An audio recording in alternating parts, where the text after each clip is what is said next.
Assalamualaikum warahmatullahi wabarakatuh.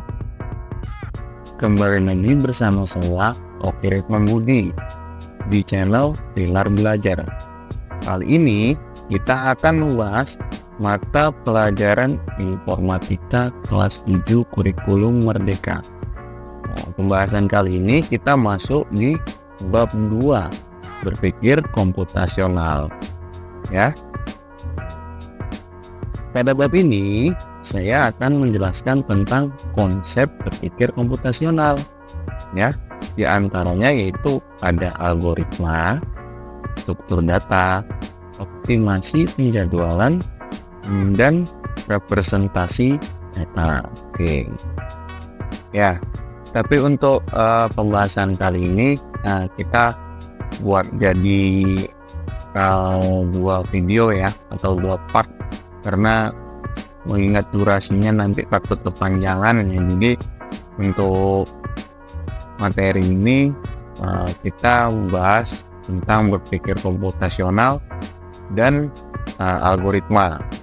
Selanjutnya representasi data, struktur data, dan optimasi penjadwalan itu di video selanjutnya. Seperti itu ya. Oke, terima kasih. Kita lanjut ya. Nah, untuk awal ini, apa itu berpikir komputasional? Oke. Berpikir komputasional adalah cara berpikir untuk menyelesaikan persoalan yang cara penyelesaiannya jika dikembangkan dapat dilakukan oleh komputer. Dengan demikian, kita akan belajar bagaimana menyelesaikan berbagai persoalan dengan cara yang efektif dan efisien. Ya, jadi berpikir komputasional adalah cara untuk menyelesaikan sebuah persoalan yang cara penyelesaiannya itu bisa dibantu atau dikembangkan dan dapat dilakukan oleh komputer. Nah, seperti itu ya. Jadi jika dalam suatu hari kamu punya persoalan atau penyelesaian, yang permasalahannya mungkin bisa juga dikembangkan atau dapat dilakukan oleh komputer untuk penyelesaiannya. Seperti itu ya. Itu merupakan pengertian dari berpikir komputasional. Oke, mari kita lanjutkan. Nah, ini contoh penerapan berpikir komputasional dalam kehidupan sehari-hari. Nah, ini contohnya ya, dalam kehidupan sehari-hari. Pernahkah kamu datang untuk berbelanja di minimarket? Sehabis kamu berbelanja, lalu kamu datang ke kasirnya untuk melakukan pembayaran. Di meja kasir, semua proses penghitungan barang dan penghitungan harga semuanya menggunakan komputer. Nah, ini merupakan salah satu pengembangan dari berpikir komputasional. Ya, bayangkan jika di minimarket tersebut sedang banyak pelanggan yang datang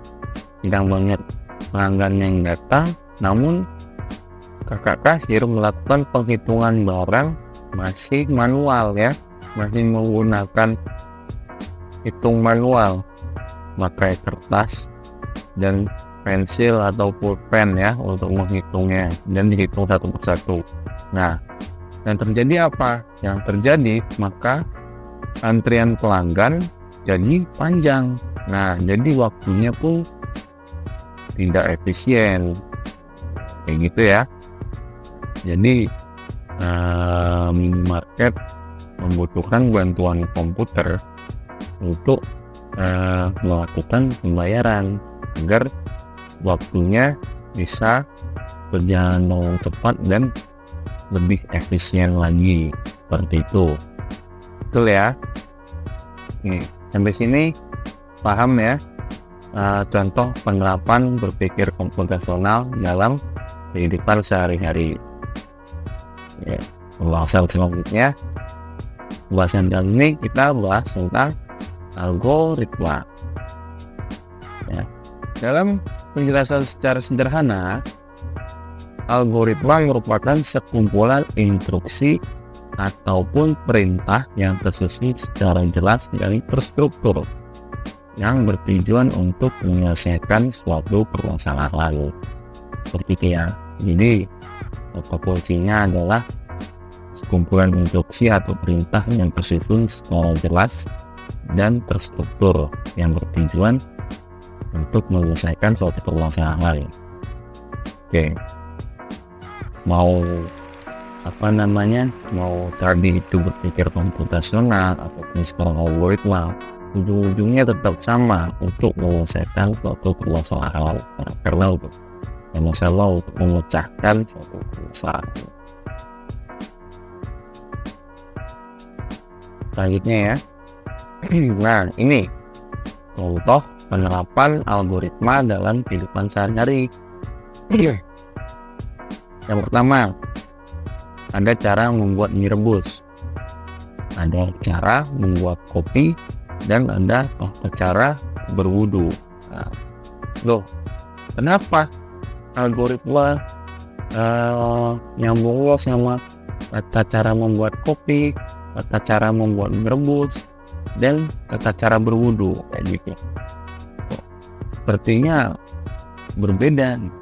Dulu kita lanjut ke pembahasannya. Ini baru contoh penerapan algoritma dalam kehidupan sehari-hari ya. Nah, pembahasannya, ingat kata kuncinya, algoritma merupakan kumpulan instruksi atau perintah yang tersusun secara jelas dan terstruktur yang bertujuan untuk menyelesaikan suatu permasalahan ya. Tuh kata kuncinya. Nah, kita lihat tata cara memasak mie goreng. Tata cara memasak mie goreng misalnya seperti ini. Yang pertama, panaskan air. Yang kedua, masukkan mie. Yang ketiga, masukkan bumbu di piring atau di mangkok. Kemudian tiriskan mie dan terakhir sajikan. Nah, tata cara ini semuanya telah terstruktur ya, sudah tersusun dan terstruktur secara jelas. Nah, jadi jika tata cara ini kita loncatkan dari panaskan air lalu kita langsung loncat ke sajikan, nah maka apa yang terjadi? Nah, yang terjadi sudah tidak terstruktur lagi.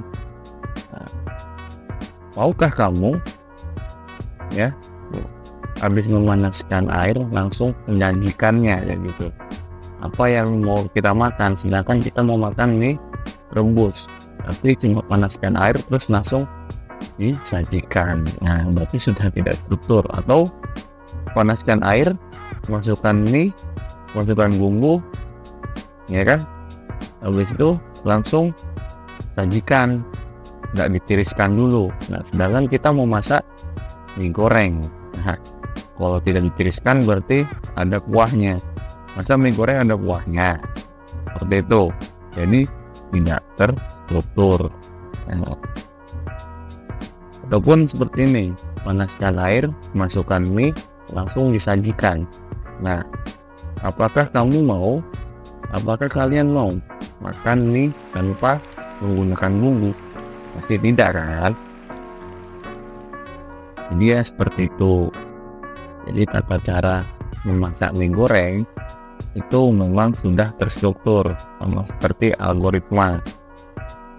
Sama juga dengan tata cara berwudu. Nah, berwudu kan ada tata caranya ya. Kalian sudah bisa berwudu kan? Nah, ada tata caranya. Jika nanti dari tangan langsung ke kaki kayak gitu kan, apakah sholat kita sah?